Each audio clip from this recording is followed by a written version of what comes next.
My name's Nathan, I'm 24, and I graduated from medical school 2 weeks ago. It should have been the happiest day of my life.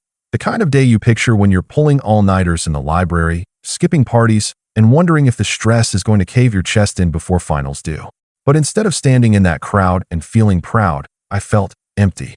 Because everyone showed up to my graduation, except my parents. It was a sunny afternoon in Boston, the kind that makes the Charles River sparkle like a movie set. My classmates were hugging their families, taking photos with their professors, and popping bottles of cheap champagne. I stood near the back of the crowd, clutching my diploma in a navy blue folder, waiting for someone to shout my name or wave from the bleachers. Nothing. I checked my phone twice. No texts. No missed calls. Just silence. So I called. It rang 5 times before my mom answered, her voice chipper and full of background noise. Laughter, waves, music. Hi, sweetie. Is everything okay? I stared at the phone like it had just betrayed me. Yeah, just wondering where you guys are. Oh, right, she said, like she'd forgotten something trivial, like picking up milk. We're on a cruise with your brother. He just got that new job offer, remember? We wanted to do something special to celebrate. I paused. Just let that sink in. My parents had skipped my medical school graduation to go on a cruise with my brother.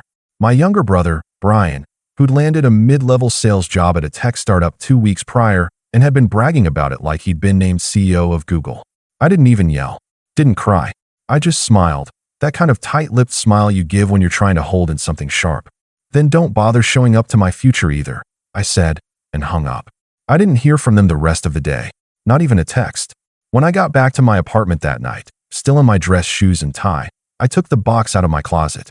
It was something I'd put together months ago, during one of those long, introspective nights when you realize you've been putting more into a relationship than the other person ever has. Inside the box were copies of every acceptance letter I'd ever received. Undergrad, med school, residency. Each one I'd excitedly scanned and sent to my parents over the years, only to get back lukewarm responses or sometimes nothing at all. There were printouts of the emails I'd sent when I made the dean's list, when I passed step 1, step 2. I even included a birthday card I'd made them 1 year by hand because I couldn't afford a real gift. They never opened it. Taped to the top of the box was a note I'd written last year, after Brian got his 3rd car in 5 years from them while I was still taking the bus to rotations. It said, "If you ever wonder why I stopped trying to earn your approval, read everything inside. Out loud. Then maybe you'll hear what I've been screaming in silence for years." I paid for overnight shipping and mailed it to their house the following week. Never got a response. Not even a delivery confirmation. I figured they threw it out. But 2 weeks after graduation, there was a knock at my door. I was in the middle of reheating leftover Thai food when I opened it and saw my dad standing there, holding the box. He looked older, not in the usual way either. Like the kind of tired you get when something finally catches up to you after chasing it for years. His shoulders were slumped, his eyes red-rimmed and glassy. I didn't know, he said quietly. I raised an eyebrow. Didn't know what? He lifted the box and whispered, "Why didn't you tell us?" I just pointed to the note inside and said, "Go ahead. Read it out loud." My dad didn't move at first. He just stood there in the doorway, hands wrapped tight around the corners of the box like he was holding something fragile and dangerous all at once.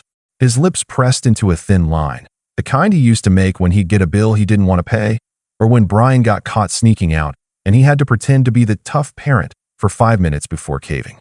I stepped aside, letting the silence stretch between us like a taut wire, and eventually he walked in, slow and hesitant.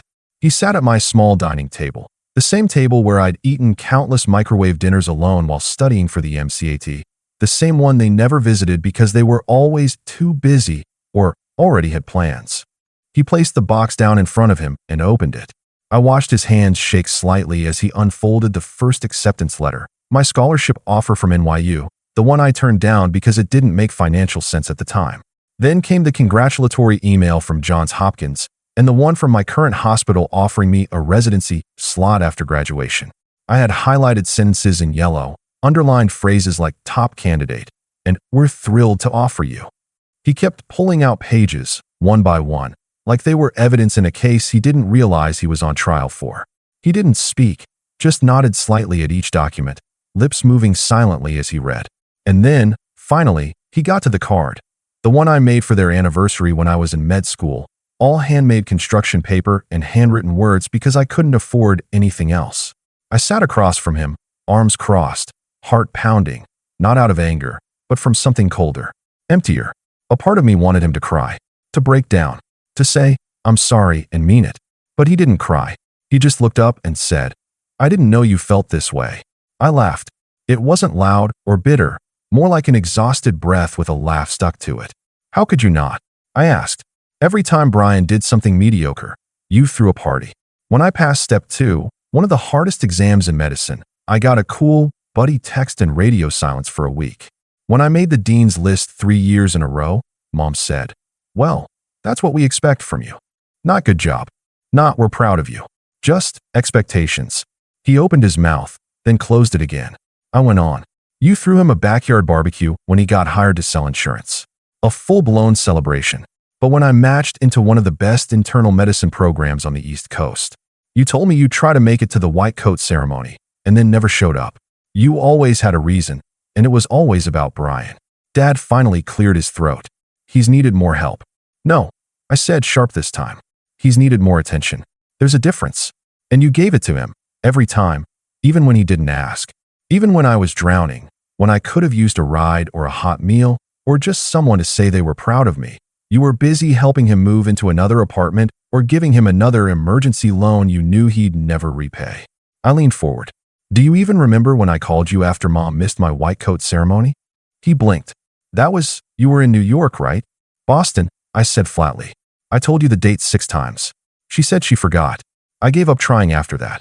There was a pause, the kind of pause that lasts just long enough for the gravity of things to settle in, but not long enough for anyone to really absorb them. He finally picked up the note I'd taped to the top, unfolded it, and read it aloud. His voice was low, and each word came out like he was biting off a piece of glass. "If you ever wonder why I stopped trying to earn your approval, read everything inside. Out loud. Then maybe you'll hear what I've been screaming in silence for years." He set the note down and looked at me, but I didn't look away this time. I wanted him to sit in it, to really feel what years of being overlooked, dismissed, and set aside felt like. "I didn't realize we made you feel so invisible," he said quietly. I didn't answer right away. My hands were clenched under the table. Because the truth is, I didn't feel invisible. I felt deliberately ignored. Like they chose not to see me. Like my accomplishments only mattered if they fit their narrative, that Brian was the one who needed help, and I was the one who could take care of myself, so they didn't have to bother. "Maybe you didn't mean to," I said finally. But it happened anyway. He stared at the table for a long time. Then, without a word, he pushed the box slightly toward me and stood up. "Your mother should have come. We both should have. I'll tell her that." I didn't respond. He looked like he wanted to say more, but instead, he reached into his jacket pocket and pulled out a small, square envelope. "This came last week," he said. "We thought it was junk at first, but it's from the hospital." I took the envelope slowly. It was addressed to me, but my old home address was scratched out and forwarded to my apartment. Inside was a card, thick paper, embossed seal from my residency program. I opened it. Inside was a short note from my program director. "Nathan, thank you for your incredible dedication and leadership. You've been selected as the incoming chief resident. We can't wait to see how far you'll go." My dad read the message over my shoulder, then just said, "Chief resident?" I nodded once. "Yeah." And that's when he said it. "Why didn't you tell us?" I looked at him, the envelope still in my hands. And I said, "Because I wanted to see if you'd find out on your own." He nodded slowly, then took a step back toward the door. I watched him go, unsure of whether he felt ashamed, guilty, or just overwhelmed. Maybe all three. But he didn't leave. Not yet. What he did next changed everything. He didn't speak for a while. He just stood by the door, hand resting on the handle, like he was weighing whether or not he had the right to say anything more. His shoulders rose with a deep breath, the kind you take when you're about to say something uncomfortable. Something you've rehearsed in your head, but no version of it ever sounds quite right when it leaves your mouth. "I know I haven't earned the right to ask this," he said finally, turning to face me again. "But is there still a way to fix this?" The question didn't land softly. It came down like a weight, not because I hadn't thought about it before. I had, countless times, but because I honestly didn't know the answer. There were years of silence packed into my chest, years of missed calls and uncelebrated milestones, and all of that couldn't be undone with a box of letters and one heavy conversation. I didn't answer. Not right away. Instead, I walked over to the window and pulled back the curtain. It was starting to drizzle outside, a thin mist catching the orange glow of the streetlights. My reflection in the glass stared back at me, older than I remembered, tired in a way that doesn't show up in photos. I stopped trying to fix this a long time ago, I said quietly, because it was always one-sided. I'd call, you'd be busy. I'd invite, you'd make excuses. After a while, you learn not to expect anything. That's the only way it stops hurting. He nodded slowly, his face pale. I just thought you were doing so well. You didn't need anything. That line, you didn't need anything. I've heard it so many times from them it's practically become a family motto. As if being self-reliant disqualified me from affection. As if my independence made me undeserving of attention. I needed a dad, I said. Not a bank account. Not advice. Just a dad. Someone to show up. Someone who gave a damn when I wasn't doing well. And someone who cared when I was. He walked back to the table, sat down again, and reached for something in the box. It was the hospital brochure from my interview day, creased and marked up with handwritten notes I'd made in the margins. He turned it over and read a scribble I'd written across the back. Hope they see me. Hope I belong. He set it down and looked at me. You always belonged. I don't know how I missed it. You didn't miss it, I said flatly. You ignored it. That landed harder. He winced like the words physically stung. For a moment, I almost regretted saying it so bluntly, but then I remembered the phone call on graduation day. The cruise. The laughter. My mom's voice, so breezy, so casual, like it hadn't occurred to her that this was a once-in-a-lifetime moment for me. I remembered standing alone in a crowd of hugging families, clapping hands, and knowing that the one face I was scanning the crowd for wasn't coming. Your mom, he began, and then stopped. What about her? I asked. He hesitated. She didn't think you'd want her there. That stopped me. What? He looked uncomfortable. She said you've always seemed distant, like we were just a burden to you. She thought maybe you didn't want us to come. I couldn't help but laugh, bitter and tired. She got that from me? After she bailed on every important moment of my life for Brian's latest crisis or spa trip or whatever. I stopped calling because she never listened. And now she thinks I was the one pushing her away. He rubbed his face with both hands, like he was trying to wipe off the conversation. I don't know, Nathan. I think maybe we both just got used to Brian needing more. And we assumed you didn't need anything. That you had it all together. Do you know what that feels like? I asked, stepping back toward him. To spend your whole life being punished for being the one who has it all together? You don't get praise, you don't get support, you get expectations. And when you meet them, no one claps. And when you exceed them, they raise the bar. But if you fall, even once, you're a disappointment. He didn't answer. I could see his jaw tighten. His eyes were wet again. We sat in silence for a long moment. The rain was steady now, tapping against the window like fingers.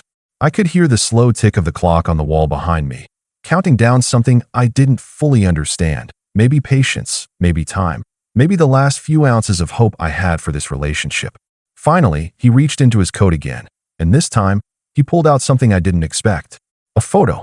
It was old, faded and creased, but I recognized it immediately. It was from my 8th grade science fair.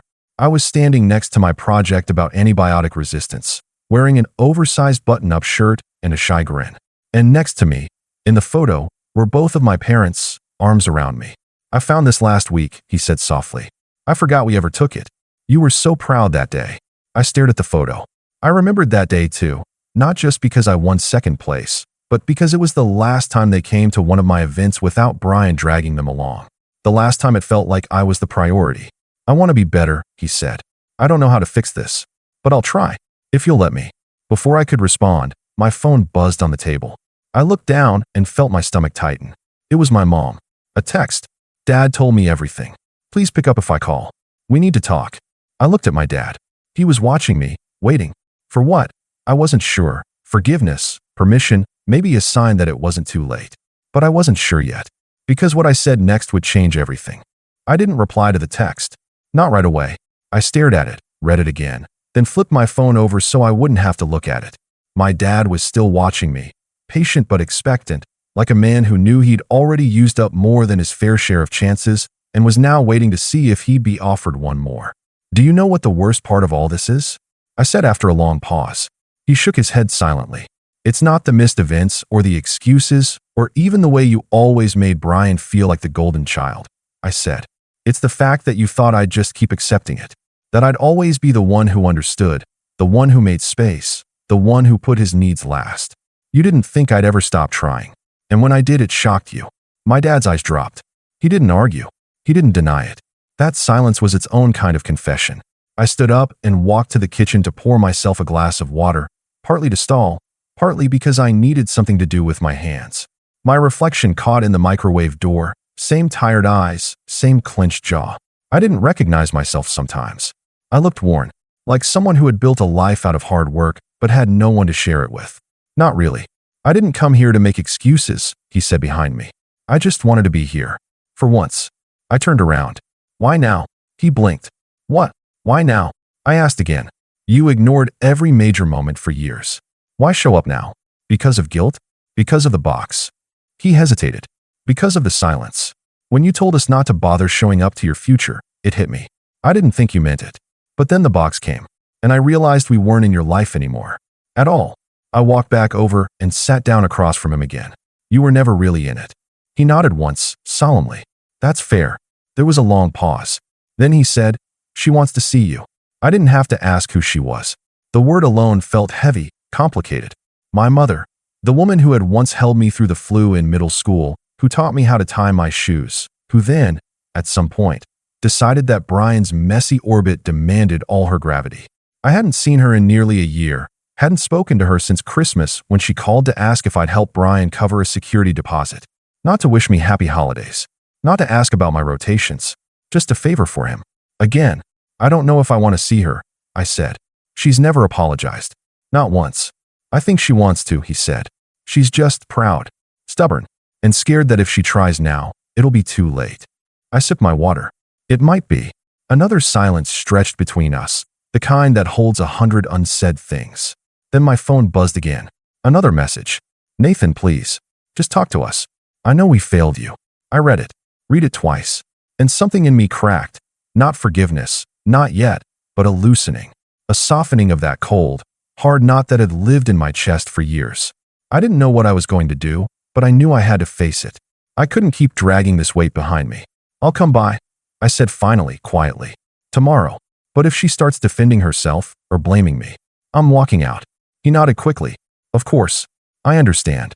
He stood slowly, as if unsure whether he should hug me or just leave quietly.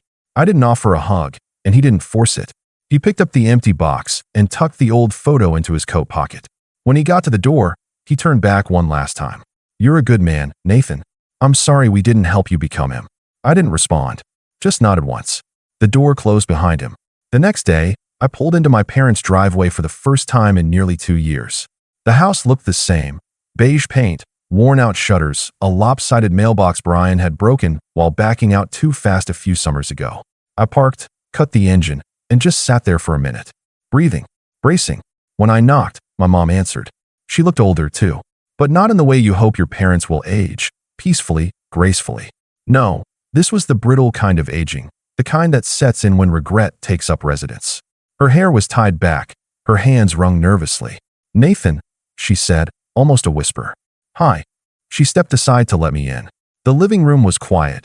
No TV on, no smell of coffee or candles like there used to be. It felt still, uncertain. We sat at the dining table. Her eyes scanned my face like she was trying to read a language she'd forgotten. I'm sorry, she said before I could even sit fully. I know that doesn't fix anything, but I need to say it. I nodded. Good start. She let out a breath. I think I convinced myself for years that you didn't need me, that you were already so strong, so capable. And your brother, he always needed more. And I let that blind me. I'm not saying it was fair. I'm saying it was a mistake. A long pause. Not a mistake, I said. A choice. You chose him over me. Again and again. She nodded, tears brimming. You're right. I did. And I was wrong. For once, she didn't try to explain or justify. She just sat with it. I know I don't deserve to ask you for anything, she said. But I hope, someday, maybe we can rebuild something. Anything. I didn't cry. I didn't yell. I didn't run. I just looked at her. This woman who had meant everything to me once, and then slowly, piece by piece, had become a stranger. I don't know what that looks like, I said honestly. But showing up today is something. She nodded, wiped her eyes, and tried to smile. Do you want to stay for dinner? I stood. Not yet. But maybe next time. That was 3 months ago. Since then, things have been tentative. We're not a Hallmark family now. But my parents have shown up.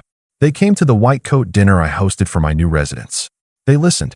They asked about my schedule, brought me food once when I was pulling overnight shifts. They even called, not to ask for something, but just to talk. Brian, unsurprisingly, wasn't thrilled. He called me dramatic, said I was trying to punish everyone for not worshiping my every achievement. I didn't even get mad. I just blocked his number. I don't owe him anything. Not anymore. As for me, I finally feel lighter. Not because everything is perfect, but because I stopped carrying the burden of always having to prove myself. I stopped chasing love from people who didn't offer it freely. And that's the thing about family. Sometimes, the only way to heal is to let them feel your absence. I graduated med school alone, but I started my residency with my head held high. Not because they were finally watching, but because I knew I was worth watching all along.